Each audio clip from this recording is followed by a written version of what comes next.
Shalom, Bapak Ibu Saudara yang dikasihi Tuhan. Apa kabar di sore hari ini? Puji nama Tuhan, atas nama Gereja Betel Indonesia, Cabang Bulu Plaza Rayon 8, kami mengucapkan selamat beribadah, memperingati, merayakan Hari Pencurahan Roh Kudus buat kita semua. Puji nama Tuhan. Bapak Ibu Saudara dimanapun saat ini berada, kami dari rumah Sumarekon Bekasi akan menyampaikan firman Tuhan di hari pencurahan Roh Kudus ini buat kita semua. Baik Bapak Ibu Saudara, sambil kita persiapkan Alkitab kita masing-masing dari Kisah Rasul pasal 2 ayat 41 sampai dengan ayat 47. Dahsyatnya kuasa Roh Kudus itu. Seharusnya siaran ini atau firman Tuhan ini hari Sabtu yang lalu, kemarin. Tapi karena sesuatu salah teknis, Bapak Ibu Saudara, akhirnya ditunda menjadi sekarang. Kemarin tidak keluar suara. Ternyata Bapak Ibu Saudara, teknologi ini perlu banyak belajar. Ini bisa ada suaranya lebih bagus, gambarnya lebih terang, berkat dari karayon kami, Ibu Vera, dan Pak Wik, dan tentu Pak Revo tadi yang membantu kami, sehingga siaran ini boleh makin baik kami tayangkan. Puji nama Tuhan. Sama dengan murid-murid Bapak Saudara ketika itu, sebelum Roh Kudus dicurahkan, mereka juga jungkir balik. Mereka ada yang kembali ke kampung halamannya, ada yang kembali untuk menangkap ikan dan lain sebagainya. Ketika Roh dicurahkan, hidup mereka menjadi berubah. Ini yang kita belajar pada sore hari ini. Kita buka Alkitab kita sama-sama di dalam Kisah Rasul pasal 2 41 sampai dengan 47. Demikian dikatakan di sana. Orang-orang yang menerima perkataannya itu memberi diri dibaptis. Dan pada hari itu jumlah mereka bertambah kira-kira 3.000 jiwa. Mereka bertekun dalam pengajaran rasul-rasul dan dalam persekutuan. Dan mereka selalu berkumpul untuk memecahkan roti dan berdoa. Maka bertekunlah mereka semua, sedang rasul-rasul itu mengadakan banyak mujizat dan tanda. Dan semua orang yang telah menjadi percaya tetap bersatu. Dan segala kepunyaan mereka adalah kepunyaan bersama. Dan selalu ada dari mereka yang menjual harta miliknya, lalu membagi-bagikannya kepada semua orang sesuai dengan keperluan masing-masing. Dengan bertekun dan dengan sehati mereka berkumpul tiap-tiap hari dalam bait Allah. Mereka memecahkan roti di rumah-rumah masing-masing secara bergiliran dan makan bersama-sama dengan gembira, dengan tulus hati sambil memuji Allah, dan mereka disukai semua orang. Dan tiap-tiap hari Tuhan menambah jumlah mereka dengan orang yang diselamatkan. Demikian pembacaan firman Tuhan. Kita tundukkan kepala, kita bersatu terlebih dahulu berdoa. Bapa, kami bersyukur di hari pencurahan Roh Kudus ini Tuhan. Engkau naik ke sorga dan janjimu Tuhan telah genapi, bahwa Engkau mencurahkan rohmu bagi kami Tuhan. Sebentar kami akan mendengarkan firman-Mu Tuhan.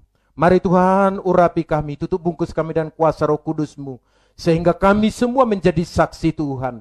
Seluruh pemirsa dan jemaat-Mu GBI Bulu Plaza, dimanapun saat ini berada yang mendengarkan siaran ini, kami percaya pada sore hari ini, mujizat terjadi. Yang sakit Tuhan sembuhkan dalam nama Yesus. Bahkan mereka yang terikat Tuhan lepaskan, yang lemah Tuhan kuatkan. Bahkan mereka yang berduka Tuhan hiburkan. Kami percaya di sore hari ini Tuhan, mujizat-Mu terjadi Tuhan. Roh-Mu Tuhan curahkan, semua kami dipenuhi oleh Tuhan. Mari Tuhan tutup bungkus kami dan kuasa Roh-Mu, sehingga setiap firman yang ditaburkan boleh bertumbuh dan berbuah di dalam kehidupan kami. Dalam nama Tuhan Yesus kami siap mendengarkan firman-Mu. Yang siap mendengarkan firman Tuhan, sama-sama kita katakan amin. Puji nama Tuhan Bapak Saudara. Sekali lagi, shalom Bapak Ibu dimanapun saat ini berada. Kami percaya sore ini mujizat pasti terjadi. Nah saudara-saudara, kalau kita perhatikan tadi pembacaan firman Tuhan dari Kisah 2 ini, ayat 41 sampai dengan 47. Nah ini jelas sekali bahwa bagaimana setelah murid-murid mereka menerima kuasa Roh Kudus. Nah saudara, kami sudah jelaskan di Kamis yang lalu bagaimana orang yang dipenuhi oleh Roh Kudus untuk bisa bersaksi. Jadi Tuhan memberikan Roh Kudus itu tujuannya adalah supaya kita memberitakan kabar baik keselamatan kepada orang-orang yang belum menerima keselamatan itu. Tetapi bagaimana mungkin kita bisa menyampaikan kabar baik keselamatan sedangkan kita belum percaya dan bertobat atau hidup baru di dalam Tuhan? Itu sebabnya kunci yang pertama kita untuk hidup dipenuhi oleh Roh Kudus. Kita harus mempunyai kehidupan yang baru. Hidup di dalam Kristus. Perubahan paradigma berpikir dari yang lalu menjadi baru. Menjadi kehidupan yang baru, yang gaya hidupnya adalah tentu gaya hidup seperti Kristus. Saya percaya saudara-saudara kalau kita masih tetap dalam gaya hidup kita yang lama, yaitu tidak ada gampang yang tersinggung saudara-saudara.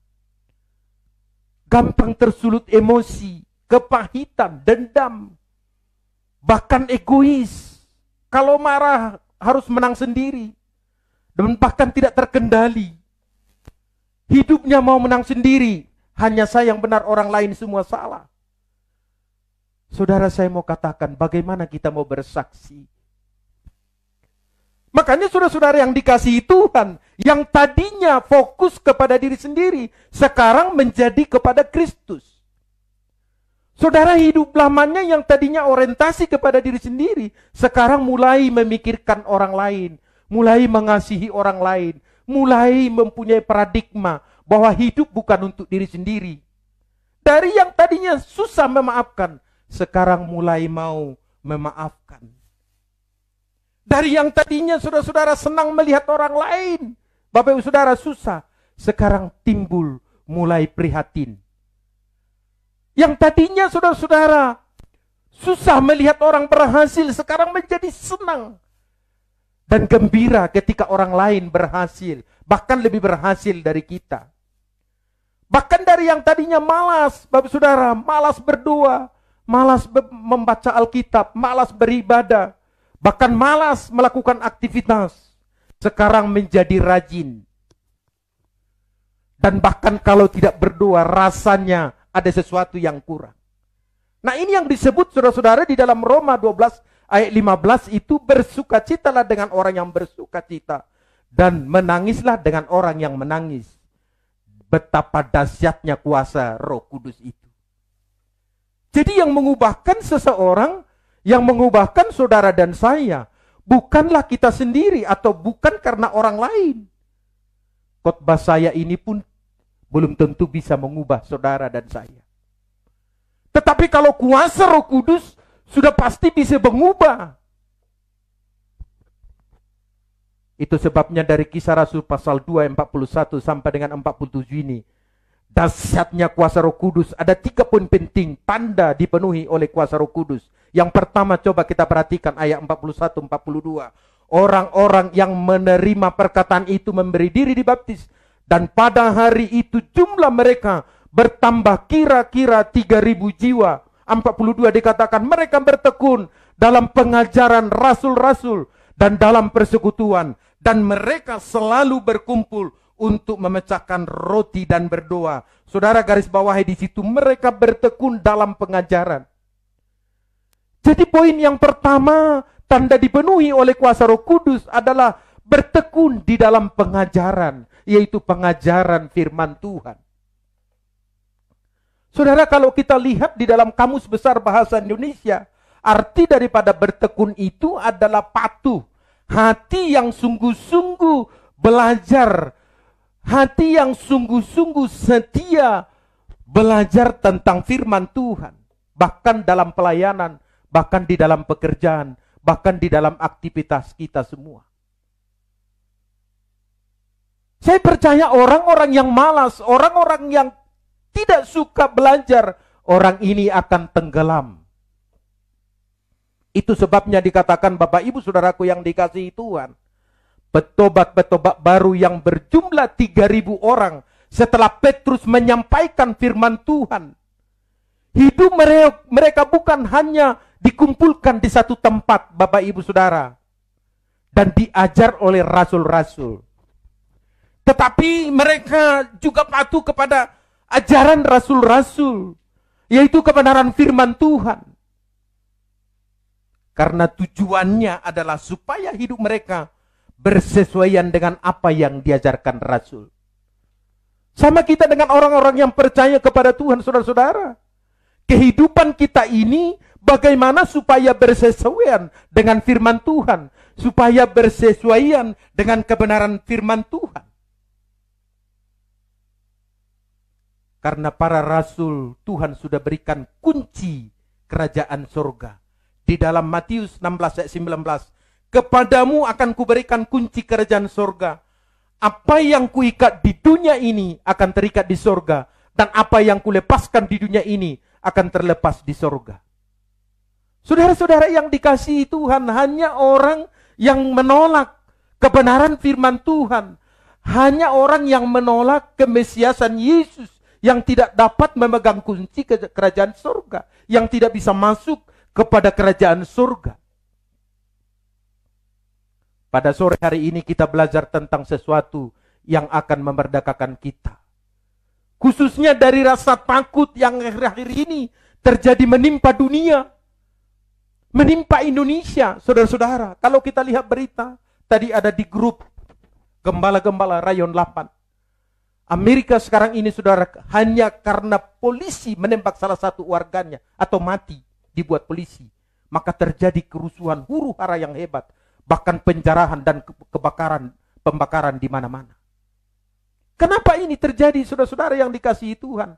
Karena iman mereka tidak lagi berfokus kepada Tuhan, karena hidup mereka tidak lagi bersesuaian dengan Kristus Yesus. Itu sebabnya saudara-saudara, kita juga saat ini masih di dalam suasana pandemi COVID-19 ini. Yang walaupun pemerintah sudah membuka pintu hijau, saudara-saudara, untuk di Bekasi secara khusus, new normal. Tetapi biar bagaimanapun orang masih banyak di dalam ketakutan untuk beraktivitas, banyak di dalam ketakutan untuk beribadah. Itu sebabnya sekali lagi saya mau katakan, saudara-saudara yang dikasihi Tuhan, saya mau jelaskan di sore ini, Tuhan tidak pernah mencobai siapapun. Termasuk juga pandemi COVID-19 ini.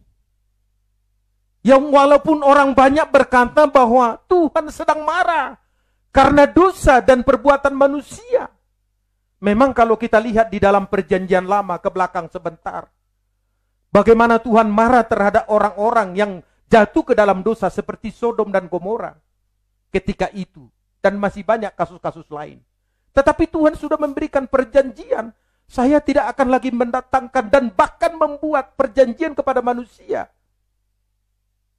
Itu sebabnya saudara-saudara yang dikasihi Tuhan, saya mau katakan Tuhan tidak pernah membuat orang menderita supaya orang itu bertobat. Tuhan tidak pernah membuat orang menjadi sakit supaya orang itu bertobat kepada Tuhan. Tuhan tidak pernah membuat orang menjadi miskin, bangkrut, melarat supaya orang itu bertobat kepada Tuhan. Tuhan tidak pernah membuat corona, COVID-19 ini supaya manusia bertobat kepada Tuhan. Alkitab jelas berkata kalau kita pelajari, pencuri datang hanya untuk mencuri dan membinasakan. Tetapi Yesus datang supaya kita mempunyai hidup dan mempunyai dalam segala kelimpahan. Yesus datang ke dunia ini untuk menyelamatkan kita, saudara-saudara. Dia rela mati di kayu salib supaya saudara dan saya diselamatkan, supaya saudara disembuhkan, supaya kita memperoleh hidup kebahagiaan bersama-sama dengan Tuhan. Itu sebabnya saya mau katakan, hanya iblislah yang mereka-rekakan yang jahat. Tetapi Yesus mengubah semuanya menjadi kebaikan, menjadi berkat yang besar buat saudara dan saya, buat bangsa Indonesia ini. Matius 16 ayat 19 dikatakan, kepadamu akan kuberikan kunci kerajaan surga. Jadi saudara-saudara, kunci ini diberikan kepada siapa? Kepada jemaat Tuhan, kepada saudara dan kepada saya, kepada kita semua. Apa yang kau ikat di bumi akan terikat di surga. Artinya apapun yang kita ikat sekarang ini di bumi, surga juga akan melarang, Bapak Ibu Saudara. Apapun yang kita izinkan di bumi ini, surga pun mengizinkan. Kita telah diberikan kunci. Artinya saudara-saudaraku yang dikasihi Tuhan, kita harus patuh kepada pengajaran hamba-hamba Tuhan bahwa Yesus adalah Mesias. Kita harus patuh kepada pengajaran tentang firman Tuhan bahwa Yesus adalah Raja di atas segala raja di dalam kehidupan kita. Dan tidak kalah penting mengizinkan ia menjadi Raja dalam kehidupan kita. Sampai kehidupan kita selaras dengan Dia. Tidak ada lagi yang kita banggakan, saudara-saudara, selain daripada Dia. Semua karena Dia, semua karena anugerahnya, dan untuk kemuliaan nama Tuhan. Kalau itu sudah terwujud dalam kehidupan kita, saudara dapat dipastikan, ketika itu Petrus ditanya oleh Tuhan Yesus, "Siapakah aku ini?" kata Tuhan Yesus. Maka jawab Petrus kepada Tuhan, "Engkau adalah Mesias, anak Allah yang hidup. Berbahagialah engkau Simon bin Yunus, sebab bukan manusia yang menyatakan itu kepadamu, melainkan Bapakku yang di surga." Saudara-saudara, saya mau katakan, ketika Petrus menjawab pertanyaan daripada Yesus, "Siapakah aku ini?" pasti itu karena kuasa Roh Kudus. Jadi saya mau katakan, saudara-saudara yang dikasihi Tuhan, tidak ada yang kita banggakan dalam hidup ini kalau kita sudah hidup di dalam Kristus selain daripada Yesus. Hidup kita jauh lebih indah, hidup kita jauh lebih nikmat, hidup kita jauh lebih tenang, hidup kita jauh lebih bahagia, hidup kita jauh lebih berharga. Bahkan hidup kita jauh berkualitas menjalani kehidupan ini sampai Tuhan Yesus datang kedua kalinya, atau sampai kepada ujung kehidupan kita dibandingkan dengan hidup di tempat lain. Saudara-saudara, betapa harganya dan mahalnya seharusnya pengajaran-pengajaran tentang kebenaran dan firman Tuhan. Siaran seperti ini mestinya, saudara-saudara, sangat berguna. Daripada kita menghabiskan waktu kita menonton televisi di depan TV berjam-jam menonton sinetron yang tidak ada artinya, saudara-saudara, bahkan merusak kehidupan kita. Makanya Paulus katakan, saudara-saudara, hidupku bukan aku lagi, tetapi Kristus yang hidup.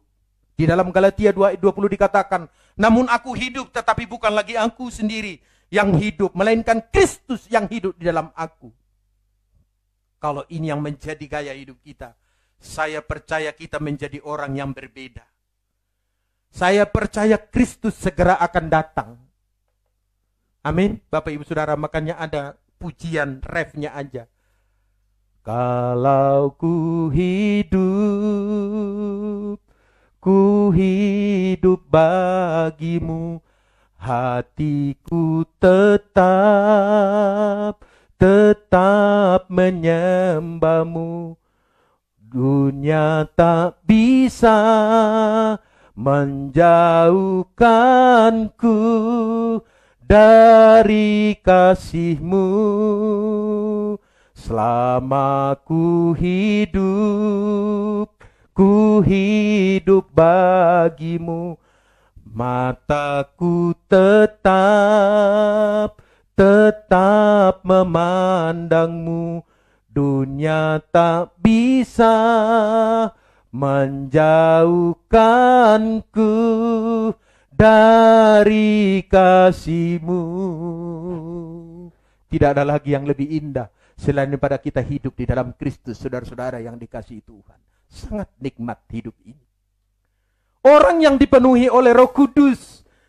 Yang kedua, saudara-saudara, di dalam ayatnya 42 sampai dengan 47 dikatakan, mereka bertekun dalam pengajaran rasul-rasul dan dalam persekutuan, dan mereka selalu berkumpul memecahkan roti dan berdoa. Maka ketakutanlah mereka semua, sedang rasul-rasul itu mengadakan banyak mujizat dan tanda. Dan semua orang yang telah menjadi percaya tetap bersatu. Dan segala kepunyaan mereka adalah kepunyaan bersama. Dan selalu ada dari mereka yang menjual harta miliknya lalu membagikannya kepada semua orang sesuai dengan keperluan masing-masing. Mereka patuh kepada pengajaran rasul-rasul dan juga kepada persekutuan. Saudara-saudara yang dikasihi Tuhan, persekutuan di sini berbicara tentang persekutuan koinonia. Yang artinya saudara-saudara berbicara tentang persekutuan tidak hanya beribadah di gereja, tidak hanya beribadah di rumah, tidak ada beribadah di satu tempat, atau bahkan seperti saat ini saudara-saudara. Tetapi di dalamnya juga saudara-saudaraku yang dikasihi Tuhan, adanya partisipasi dalam hubungan sosial. Dan buktinya dari mereka ada saja yang menjual hartanya untuk diberikan kepada orang yang membutuhkannya atau orang yang tidak punya supaya mereka bisa makan. Pertanyaan saya, ada tidak enggak seperti ini yang sekarang ini? Semangat untuk menolong kepada yang membutuhkannya. Semangat dari hidup kita untuk menolong orang lain. Semangat untuk bertekun dalam persekutuan artinya kita dapat merasakan kekurangan orang lain.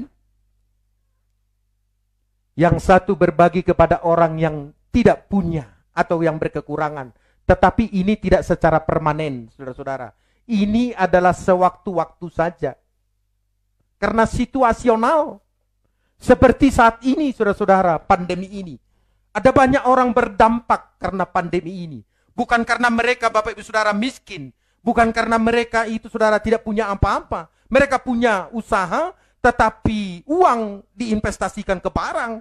Sedangkan barang semua toko-toko ditutup di mall dan lain usaha lain yang sama. Perputaran uang mereka sangat sempit.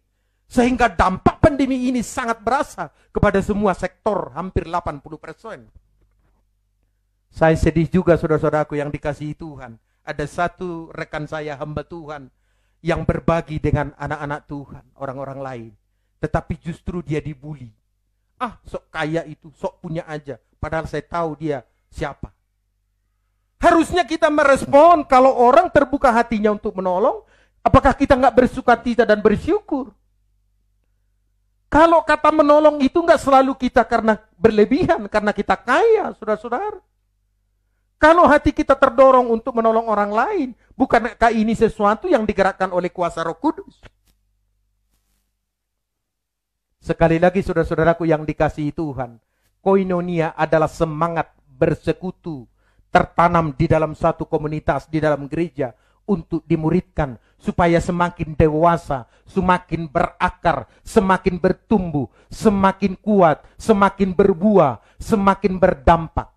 Karena kekristenan bukanlah hanya memikirkan diri kita sendiri. Nanti akan saya jelaskan di poin yang ketiga, saudara-saudara. Nah, Bapak Ibu yang dikasihi oleh Tuhan, tanda orang yang dipenuhi oleh kuasa Roh Kudus yang ketiga adalah di dalam Kisah Rasul pasal 3 lanjutannya di ayat 6. Tetapi Petrus berkata, emas dan perak tidak ada padaku, tetapi apa yang kupunyai, kuberikan kepadamu. Demi nama Yesus Kristus, orang Nazaret itu, berjalanlah. Jadi poin yang ketiga, saudara-saudara yang dikasihi Tuhan, ciri tanda orang yang dipenuhi oleh kuasa Roh Kudus, mereka adalah melakukan mujizat dan tanda. Salah satu tanda mujizat adalah ketika Petrus dan Yohanes menyembuhkan orang lumpuh sejak dari lahirnya. Dia di dekat pintu gerbang bait Allah meminta sedekah kepada orang yang lewat.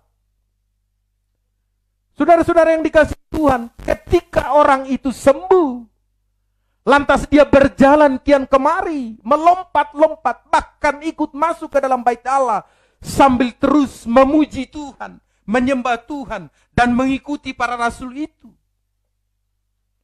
Dan pasti semua orang yang melihat di sekitarnya tercengang. Dan pasti orang di sekitarnya akan melihat. Dan orang ini menjadi saksi. Saya percaya ketika itu akan ada orang yang percaya kepada Tuhan. Tetapi saya mau katakan saudara-saudara yang dikasihi Tuhan, di sini bukan menyuguhkan kehebatan para rasul. Ketika kita dipakai Tuhan menjadi alatnya, Ketika kita dipenuhi oleh kuasa Roh Kudus, kita dipakai Tuhan untuk mendoakan orang lain dan orang itu sembuh. Itu bukan kehebatan. Itu bukan kehebatan saudara dan saya, tetapi memberitakan kerajaan Allah. Kita hanya pengantar seseorang untuk berjumpa dengan Kristus. Kita hanya pengantar untuk orang lain supaya mereka itu mengenal Tuhan.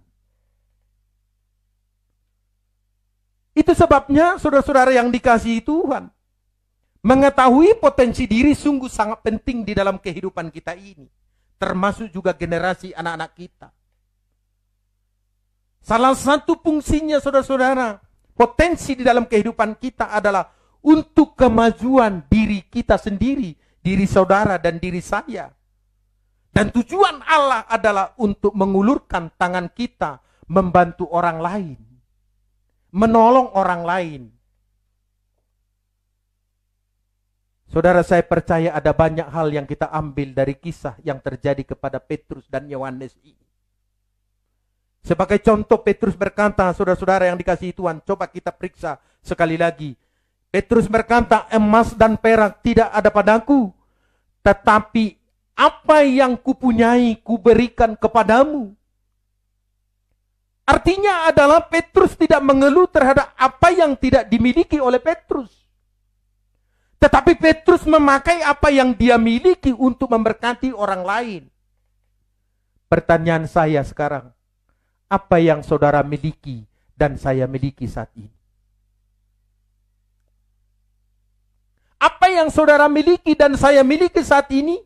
Saya percaya Bapak Saudara sebagai orang percaya kepada Kristus, sebagai kita yang sungguh-sungguh percaya kepada kuasa Allah, kita bukan hanya memiliki pengetahuan, kita bukan hanya memiliki uang, kita tidak hanya memiliki harta, kita tidak hanya memiliki Bapak Ibu Saudara mungkin apa yang Tuhan taruh di dalam hidup saudara.